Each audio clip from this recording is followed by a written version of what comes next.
Hello everyone, I'm Brian and welcome back. So this is part 2, and again this is something that I agree with, and this is something I've always said about the pendulum push.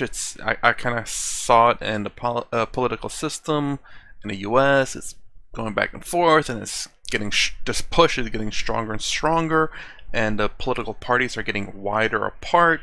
The gap in the middle is getting bigger, where we'll end up having two extreme points of views and not enough people in the middle to keep things balanced. Although, everyone being the left and the right would be a balance, but it'll be a very bad balance. It's two extremes. Anyways, let's go ahead and continue on. Yeah, I guess I can hit that. The reverse pendulum will anyway happen, you're seeing that right now.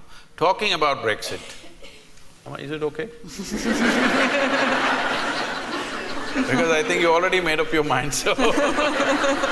See, could you sell this idea to anybody in 1945? 1945, could you sell this idea that Germans, French, Italians, Spanish, English all come together as a union? Could you even think, I'm asking, after World War II? So in 50 years' time, when such a thing happens, it's not just an economic arrangement, it's a huge step in human consciousness that with people that you fought so bitterly, bitterly means it can't be any worse. Human beings can't find any worse than that. After that, within 50 years, when the generation is still alive, many members of that generation are still alive, you thought of coming together, it's not a small thing. It's not just economic arrangement, it's not just euro versus your pound or whatever.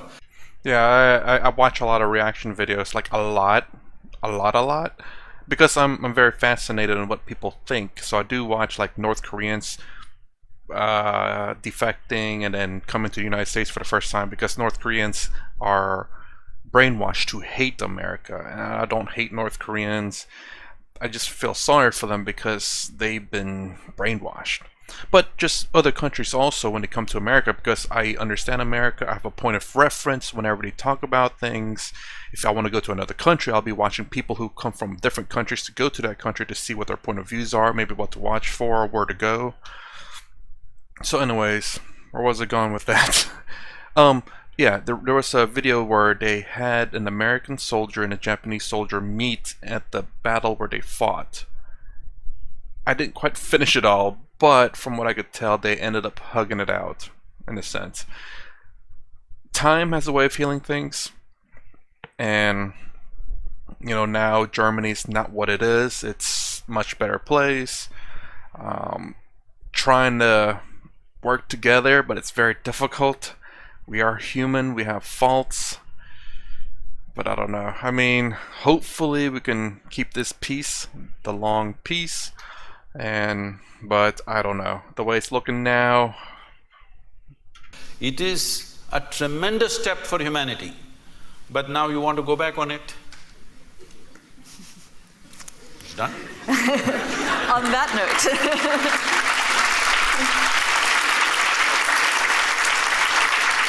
On that note, I just want to open up to the audience and give you a chance to ask some questions from Sadhguru. Just stand up, introduce yourself, and we'll start here on the front row. I'm Meenakshi, and I work in technology, Sadhguru. So thrilled and privileged to be here, feeling blessed. Thank you. My question is that in Kali Yuga, is it possible to take the Advaitic meditative route to try and get in touch with your consciousness without a guru and the guru mantra? Or should one pursue Namasmaran and Bhakti Marg as the way one tries everything but is flapping in the wind? See, you're a technology person, and I'm asking all of you.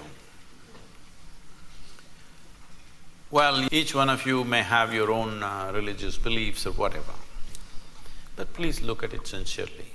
Your belief is only to a point of convenience, isn't it so? I can see it being that way, for sure. A lot of people do believe in that for convenience sake, to fit in with the group, generally speaking, so you're not an outsider, you're not looked at differently. Are you willing to believe to such an extent? You have children? Children? Yes. So, are you willing to leave the future of your children in God's hands and leave it, just do Namsmaran and leave them on the street? Because, street is also in God's hands, right? Are you capable? No. Are you willing to leave your home, doors open, your wealth, everything open, because God is there anyway? No, you do everything that matters to you. You're keeping God as insurance. All right? So, when you're in this state of mind, don't talk about devotion, it won't work. Devotion is a fantastic thing. Devotion is another dimension of intelligence. But with the kind of education that you've gone through, and your intelligence has become very skewed just by exercising one aspect, that is the intellect. Right now, our education systems are exercising only one dimension of your intelligence, that is just the intellect. If I ask you a simple question, would you want your intellect to be sharp or blunt, all of you?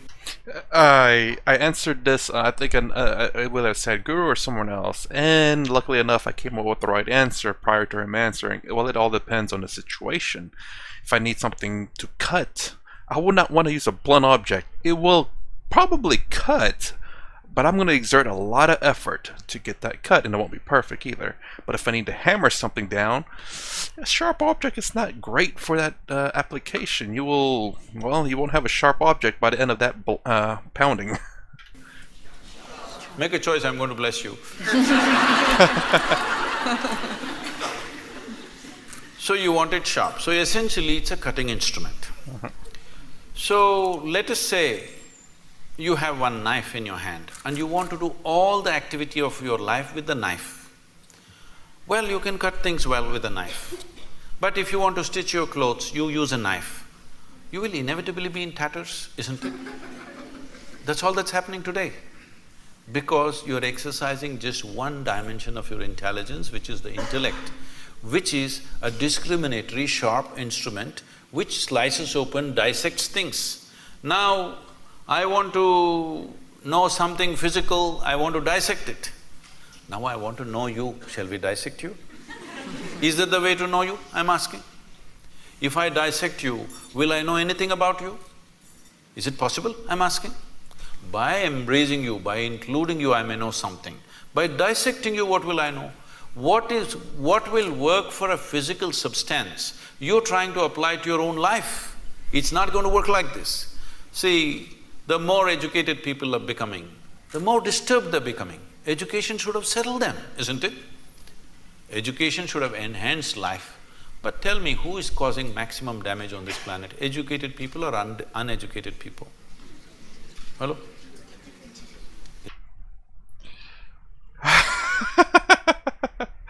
Oof, I mean, it can be seen in both ways, because I get what I say. I will say it this way. So, educated people will sometimes take advantage of uneducated people to get their point or ideas to come to fruition.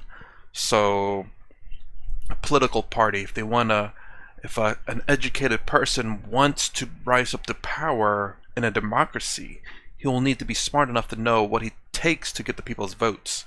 So, by using the uneducated people and by his own education, he can manipulate the people. In a sense, it's a bit of a fault on both ends. But if there are no educated people, I mean, we could still live life and it just won't be as good in some relevance. Like, we wouldn't have the internet because intelligent people did create the internet. But intelligence is much like a tool where it can be used for good or for bad. So, intelligent people have made lives great, and intelligent people have made lives kind of bad. Well, intelligence in a different way, I suppose. More of a manipulative way.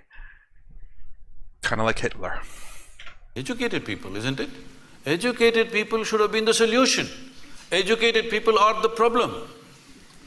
Simply because we are using a knife for everything. If you want this thing, there was a time when I was crisscrossing India on my motorcycle. So one whole night I've been riding. I'm somewhere between Madhya Pradesh and Uttar Pradesh, I don't know which state, somewhere around there in the border. So early morning around 6:30, I end up at a tea shop. Full night I've been riding.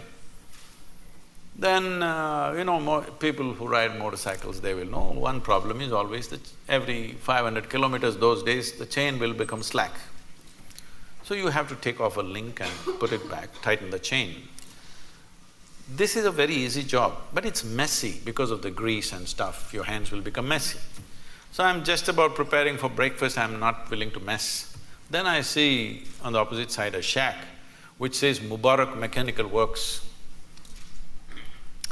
Then I see a young boy there and I say, hey, can you tighten my chain? He said, yes, full enthusiasm.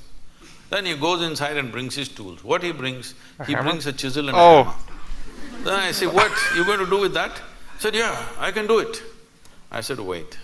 Then I walk into his garage and look, only what he has is chisel and hammer. He can fix it, but after that, that's the end of it. So right now, this is what you're trying to do. You're trying to fix everything with the sharpness of your intellect. You will become a mess. The more you do it, more mess you will become. Only satisfaction you have is, you know words and things that other people do not know, but you are a total mess. Yes, because the other dimensions of intelligence have not been opened up in the society, largely. Not everybody, but largely. There are no systems to open up other dimensions of intelligence. So when we say devotion, we're talking about a completely different dimension of intelligence. Devotion is not about belief. Devotion is not about going to a temple, church or mosque. Tell me, is there anybody in this world, either in sport, art, music, business, spirituality, whatever, has anybody done anything significant without being absolutely devoted to?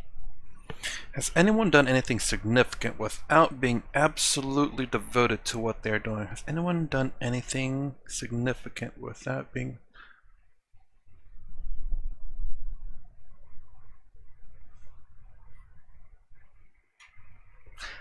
I don't know for sure. I'm sure there may have something with somebody was just… I don't know. Yeah, I have no concrete fact. I could say accidents can happen, but that's not a proof. But no, I mean, most people, generally speaking, most rich people devoted their younger lives to becoming smart and focusing on what they are doing. It's kind of funny because I watch how Amazon started, and I remember watching the video on YouTube, and the company was losing money every year, and one of the stock or news channels went to interview him and was laughing at him, like, are you kidding me? You're not going to be a rich company the way you're going. You're losing money, and look at where Amazon's at now. Whew. What they're doing. Has it happened? So devotion is another dimension of intelligence. If you exercise that, life will be very beautiful. But it does not mean that you can simply believe that devotion has become deception because it's a deal. Right now the deal is like this, dear God, I will give you 10 pounds, will you give me million? I'm saying, when there's not a single idiot on the streets of London who's willing to make such a deal, how come the source of creation is willing to make such a deal with you? So what do you think of organized religion then? I generally don't think about it.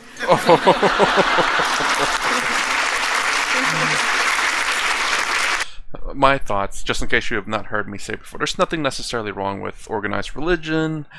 If you want to believe in something, that is fine, so long as you're not trying to force people into your beliefs, and so long as you're not hostile to anyone. No harm, no foul kind of deal. You know, you be you, I be me, and we're all good. We can talk about it if we both feel like it, or we can be friends without having to talk about religion. I mean, we don't have to talk about every single subject everywhere all the time. You know, you're religious, oh, you gotta go to church? Okay, I'll see you a little bit after church. And I'm like, okay, cool. hope I make It sense. is not that it has no use. See, if there was no religion, a lot more people would have lost their mental balance. It is a very inexpensive way of psychiatry. No, I'm saying, see, I want you to understand, the line between sanity and insanity is so thin. Don't think there are insane people and sane people. Every one of you are crossing the line here and there. Some people are not able to come back, that's all the difference is. Yes or no? Yeah. Like I say, you know, it's like, oh, you're crazy. It's like, well, you know, technically we're all a little crazy. It's like, oh, you're blah blah blah. It's like, oh, well, you know, we're all technically kind of a little bit like that. It'll be a little bit boring if you're not a little bit of whatever, crazy, insane, psycho. I mean, a little bit, mind you, a little bit. Well, aren't you saying with somebody, I'm mad at you? So you are not mad at anybody, you're just mad, that's all. You are able to go mad for some time and come back, so you think you're normal. Somebody went there and could not come back, it became a terrible problem, all right? So, do not assume sanity is some kind of a sanity is some kind of an established status for you. No, today you may be perfect, tomorrow morning you may be gone. Do you understand? It's very much possible. Like today you're healthy, tomorrow morning you may be talking about terminal illness, it's possible for any of us. So the same thing is possible with mental illnesses also. It is not to be taken lightly, but I'm talking about not exercising different dimensions of intelligence in a human being. Making an education system which is all like a factory extruder, everybody has to come of the same shape and form. This is causing enormous distress in human societies. I was gonna say, man, that's a really long answer for one question, but you did ask another one. And everyone must come out the same. That is true. It's very difficult for people to accept people that are different from themselves to some degree. You know, everyone has this threshold of how much of a difference they can accept other people. And I guess people should be a little bit more open, of course, of that. And I try to be open. I still have my biases, of course, I acknowledge that, but I try not to have biases too much and try to meet as many people as I can. Kinda, you know, I don't go out there and say, hey, how you doing? What's your family life like, or anything like that. I go with the flow. Yes. It's very nice to be with you, Sadhguru. I wanted to know about Adiyogi because I've learned and I studied some yoga for years and I never heard about Adiyogi except from you. Oh, you thought Madonna invented yoga, is it?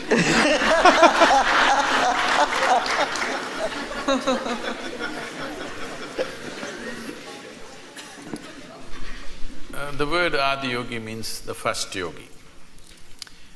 We don't know the exact time, but it's somewhere over 15,000 years ago. That much we know because of certain relics we have found and certain things that have been said, certain astronomical phases that they've talked about. Based on this, we estimate it's over 15,000 years ago, we don't know the exact time. So the significance of Adiyogi is this: for the first time, for the human beings, he said, if you are willing to strive, you can cross all the limitations that nature has set up for you. Only thing is if you're willing to strive. And above all, the most important thing of this is, he's the first one. I don't want to take the credit away from the English people. Charles Darwin spoke about evolution about 150 years ago. You had a 200th birth anniversary recently. So, Adiyogi spoke of evolutionary process over 15,000 years ago. He spoke in a different language. When they asked how life happened, what is its beginning, what is its end, when his disciples asked him, he said, the first form of life was fish. Second form of life, he said, is a turtle, of amphibious life. That means life is moving out of water, finding its way on the land. You Indian people know about the 9 avatars. The next one is an animal usually is called a wild boar because wild boar is supposed to be the most physical creature among the mammals. So he says it's a wild boar. Next one is half man, half animal. Next one is a dwarfed man. Next one is a full-fledged man but emotionally volatile man. Next one is a peaceful man. Next one is a loving man. Next one is a meditative man. The next one, which is yet to come, is supposed to be a mystical man. That could be you. Because if you pull out a small thing in your hand and start speaking to somebody in India or America, you're quite mystical. If you only… Yes. I'm saying if only you had a phone 100 years ago, you could claim you're God and people would have believed it. Yes or no? Well, don't think the phone will necessarily work back in the day, but video recording, taking pictures, and whatever you had in your phone while the battery lasted would… I need to stop talking too fast. Would be a miracle. And I remember him talking about this in another video, and I thought the next one was going to be like a kind of like a hybrid human, where the next evolution of us is going to be with like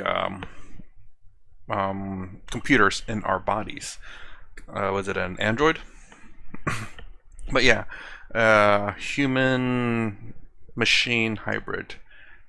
Maybe even some of the games that I've seen, or the movie like The Matrix, maybe our next evolution is to be in a Matrix machine where maybe the Earth is dying out, or maybe the Earth did die and humanity has downloaded all its consciousness in a machine, a ship that's orbiting the sun, and this machine is processing all possibilities of humans. So whenever two humans fall in love, they have babies, and that's how this machine is processing everything. So as a baby is born, a consciousness is created, and it has its own artificial AI, like say me, and I'm able to live my life, think for my own, because I have my own artificial AI, while the reality is we're all this one big machine, and this AI, this computational AI, is just part of the bigger machine, just separated itself for me alone, but in reality I'm part of this bigger AI, which kind of blends into the Atman, Brahma, if it's true. And I don't know how I got so far into that like that, but anyways, the last version of us could be maybe machines or something, because I remember him talking about how we kind of slowly stopped evolving, and maybe the next one is our integration with machines. So, he's not talking about individual people, he's talking about different stages of evolution. If you look at what Adiyogi spoke, in many ways it runs absolutely parallel to what Charles Darwin spoke 150 years ago. So he spoke about evolution and he said, till now evolution happened without your consent. Now you have the privilege to decide how far you want to evolve. He said, this is the most significant aspect of being human, is this, that you decide your evolution. When you were a monkey, it's not my statement, it's Charles Darwin. When you were a monkey, you did not decide, I want to become a human being. Nature just pushed you on for whatever reasons. But now that you're a human being, now you can decide what kind of a human being you want to be. This moment you can be like a brute, next moment you can be godlike. Both are possible for you right here. So he said the most significant dimension of being human is you determine your evolution. This is the only creature on the planet who has that freedom to do that. He said this is the most important thing, and he gave 112 methods through which a human being can evolve to their ultimate nature. So that's why Adiyogi. If I remember correctly, it's actually 114, but 2 of them are outside the body. I can't believe I still remember that, if I am correct. Namaskaram, Sadhguru. I would like to know about science of consecration, and if I'm worthy of knowing it, how do I go about it? Oh. Well, we must congratulate Yelda, because in the next 3 weeks she will be a mother. Thank you. Thank you. This is terrible gender discrimination because only women are ever allowed this privilege. Oh.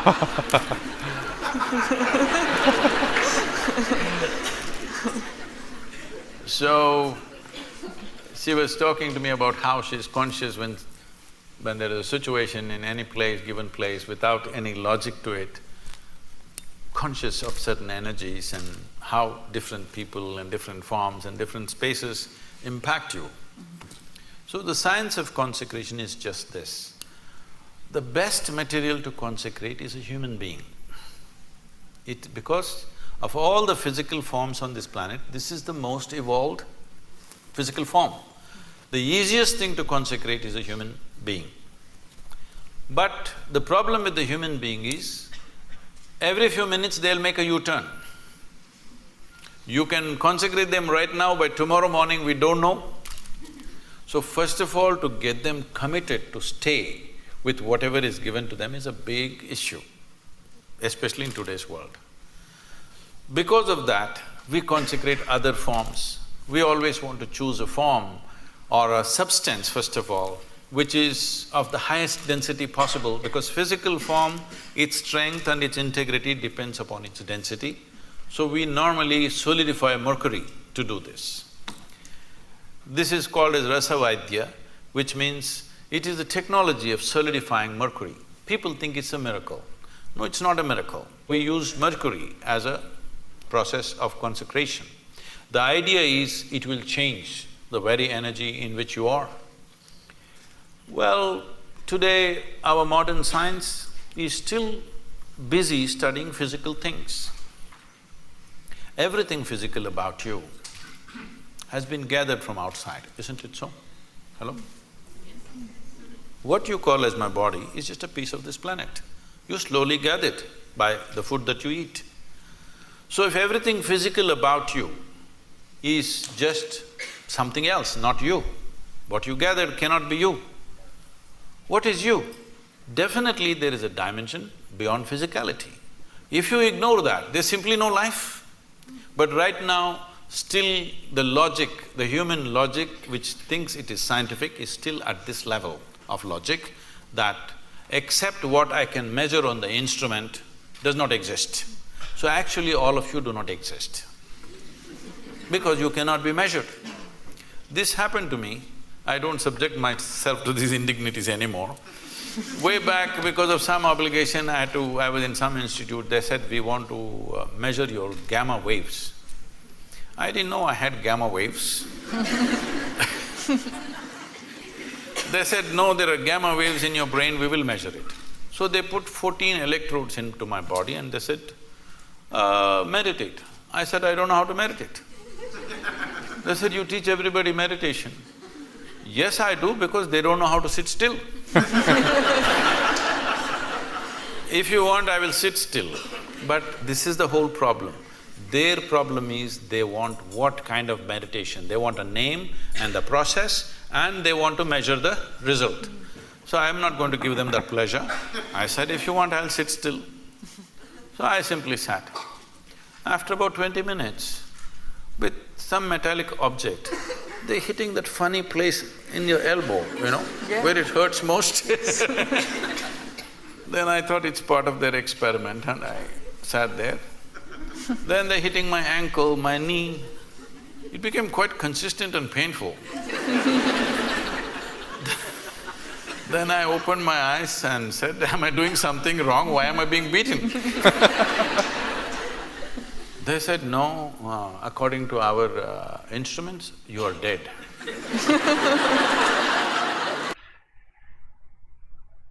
And this is the part where I'm wondering if he is, in fact, having no thoughts in his head, and that's the reason why they're getting that. Either the equipment is faulty, or he is… I'm wondering, like, I wish he kind of says, like, oh, whenever I said something and I started thinking, the instruments started acting up. Not acting up, but they're working. So we get the idea that when he's in a meditative state, that there's no brain activity. And then whenever he comes back and started thinking again, brainwaves started happening. But that's another story. I was talking about that a little bit earlier about the Turia. The Turia I think it's somewhere in your frontal lobe, at least in my belief. Just because it's very difficult for me to believe in something that's immaterial, that cannot be measured, because anyone can say anything at that point, and if there's no way to prove it or disprove it, it's kind of, there's no argument for or against it. It's kind of just you have to accept it, which is something that's very difficult for me. I mean, while I may accept some things in life, they're not life-changing, I suppose. So a lot of things in science I don't understand, but that doesn't necessarily mean I don't believe it. So again, to say that, you know, your Turia is outside of your body, outside of your mind, and it does nothing to your life, then that's something that's I can accept, but not necessarily believe. I said, this is a great diagnosis you have. But then they thought through and they said, no, it looks like your brain is dead. I said, I will stay with the first opinion. I am dead like this is okay with me. Brain dead if you give me a certificate. That's not going to be good. Why I am saying this is, the essential life that you are, you think you are going to measure it in some instrument? Only physical processes will measure, isn't it? And you know, everything physical about you is from outside, it's not yours. It's not yours, it's just a piece of the planet. So, you can't be measured, so you don't exist. What a great conclusion are you making? So, what is consecration?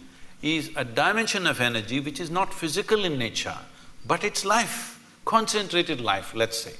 Consecration is a way of creating a very concentrated life process. If you walk in, it's like that. So, in certain cultures, particularly in India, every street we consecrated at one time. But people slowly misunderstood, thinking these are temples for worship, whatever, it all went into all kinds of things. But still there are fantastic spaces of consecration in that culture, you must come and experience this. These days they're measuring some bio stuff and all, they're saying some fantastic things happening, I don't know what their meters are. But I know this, Elda is saying she knows this, if you walk into a space, you know how alive or dead that space is. So is it measurable by something? No. Only life knows life. In life meets life, it knows. When life meets death, it knows. Is there some instrument to measure this? No, because all your instruments can only measure physical processes. So consecration is that concentrated life process. No human being should live in unconsecrated spaces. If you care for humanity, especially children below 14 years of age, believe me, if you make sure they spend a certain amount of time in consecrated spaces, you will not have any of this nonsense about adolescence problems. See, right now, toddler… if you're an infant, diaper problems, toddler means he's running away problems, adolescent means some other problem, middle age means crisis, old age means horrible. When are you going to live, I'm asking? You're looking at life process as a problem. It's not a problem.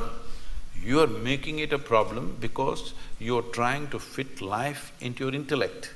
No, your intellect fits into this life perfectly well. If you try to fit this life into this intellect, it's not going to work. So consecration is a dimension and a science and a technology with which you concentrate life in such a way, if you walk in, your whole energy system bursts forth. You will see we have created spaces like this. If people just walk in, sheer intensity, simply tears start flowing. They don't know why. Simply the intensity of the place, simply tears start coming.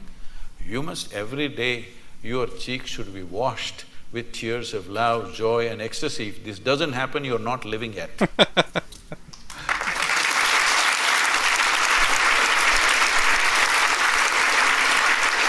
Sadhguru, we've just got a few more minutes left, but I wondered, I mean, it was such a beautiful thought that you've just left us with, but I wondered if there was some final thought or a mantra or something that you can leave our audience with before they go home.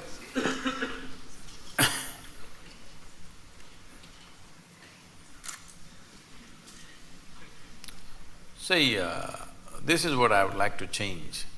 To learn ABC, just 26 alphabets in English language. If you come to Tamil language, 212 alphabets, at least it's complicated. Only 26 alphabets. Tell me, how many years did you spend just learning the alphabet and learning to use it? Your basic education till high school, this is all you're doing, learning to use the language and using the language so that you can understand whatever comes your way, this is all. At least 12 years. 12 years you spent, one solar cycle that's called in yoga. One solar cycle you spent just to learn a language, to communicate with people. But to transform your life, you want a 2-minute mantra.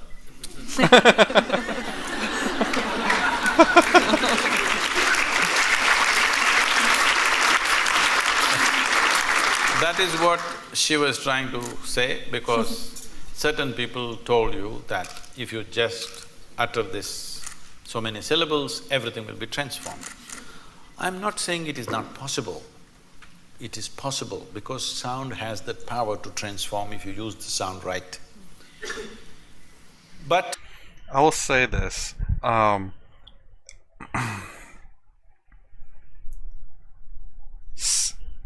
Things that I remember are generally associated with sound as well. So whenever I hear a music that I heard a long time ago, it brings back a memory.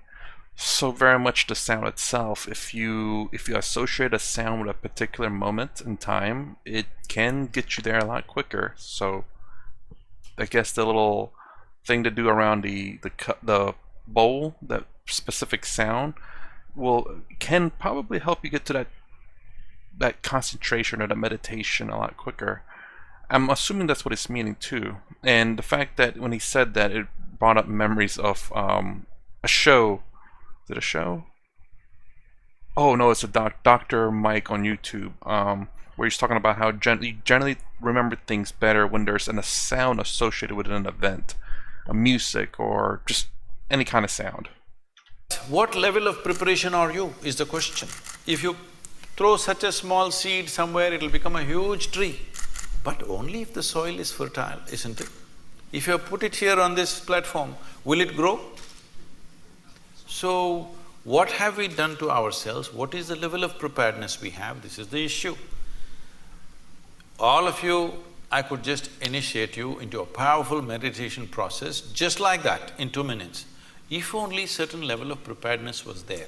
But to do this, a few minutes of initiation, normally in our basic program we spend 30 to 32 hours of preparation because everybody is invested in all kinds of identities. People keep asking me, Sadhguru, what is the secret? How did you become like this? I told them, this is all I did. Never identified myself with anything.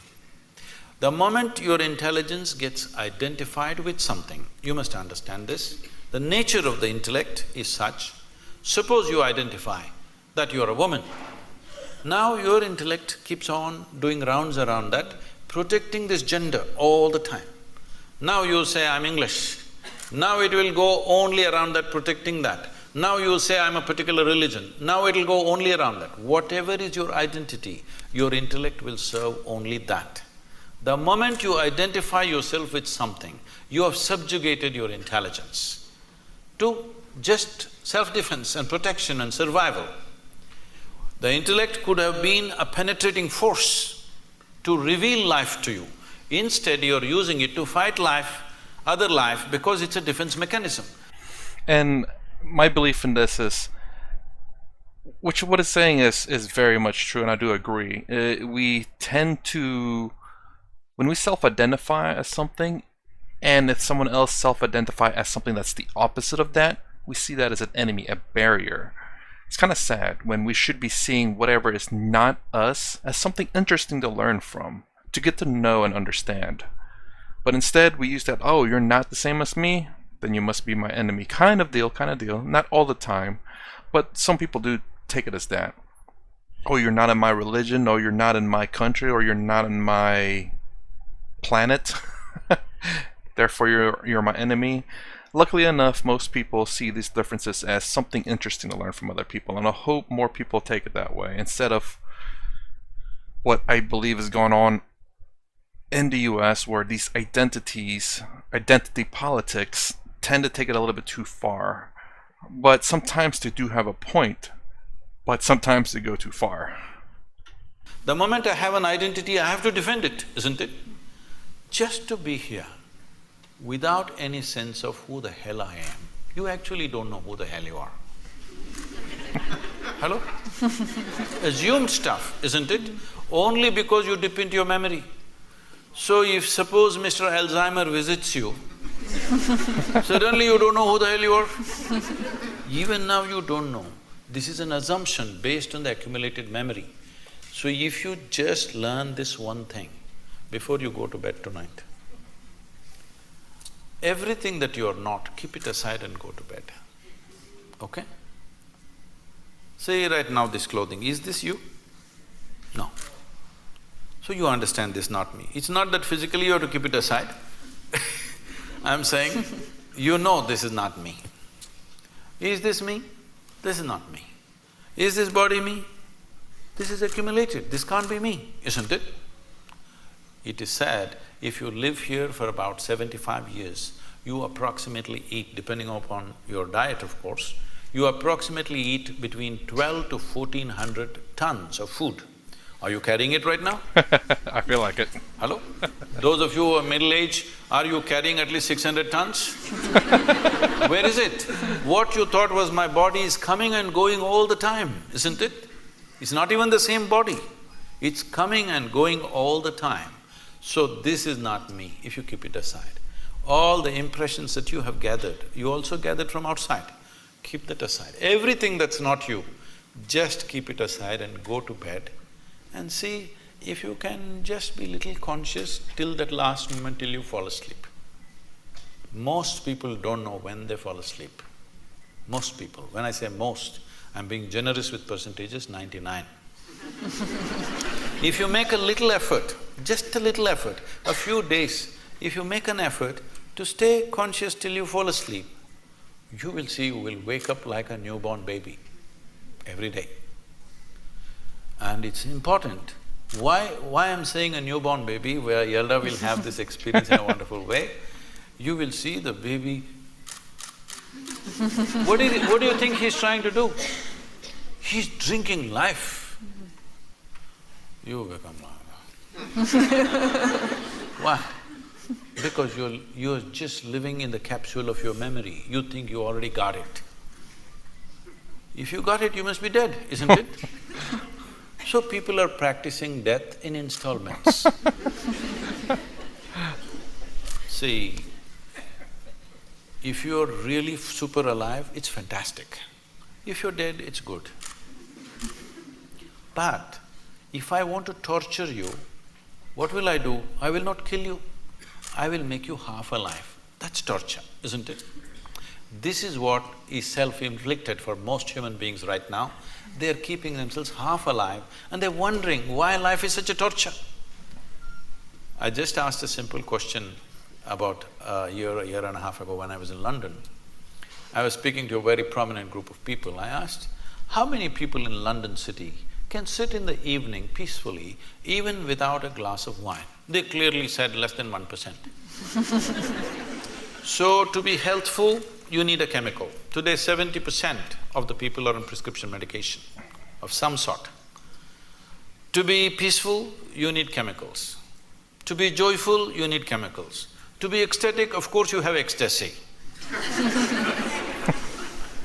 I'm saying for everything if you need chemicals from outside, this is not a moral issue for me. The concern is this, if 90% of the population is doing chemicals to be healthful, joyful, peaceful, everything, the next generation that you produce will be less than you. This is a crime against humanity. Next generation should be at least one step ahead of us. But if you produce a generation which is behind you, you're seeing this, you're beginning to see this everywhere. If you produce a generation which is less than you have committed a serious crime against humanity. This will happen in a big way if we don't go off chemicals, both prescribed and otherwise.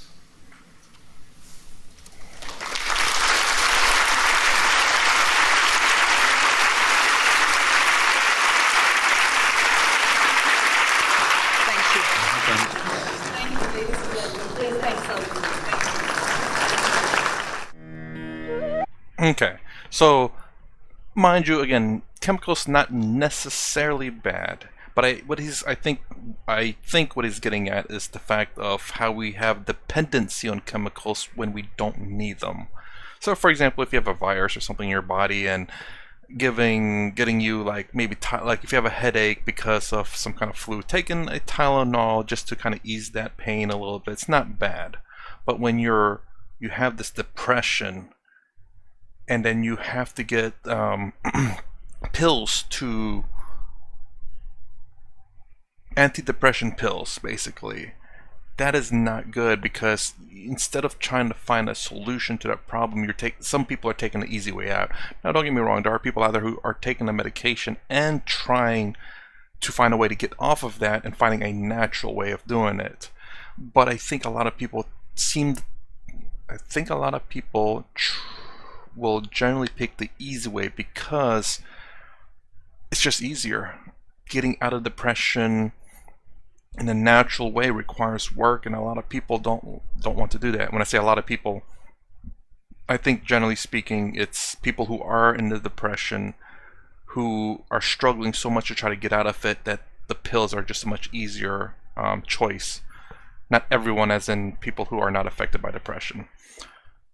Which I do agree with them. It's like people are looking for, I've said this before, the easy way out. They don't want to work for things.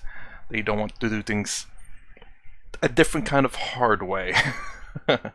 They want the easy way. And now mind you, I say learn the easy way, or you might find out how to do things the hard way.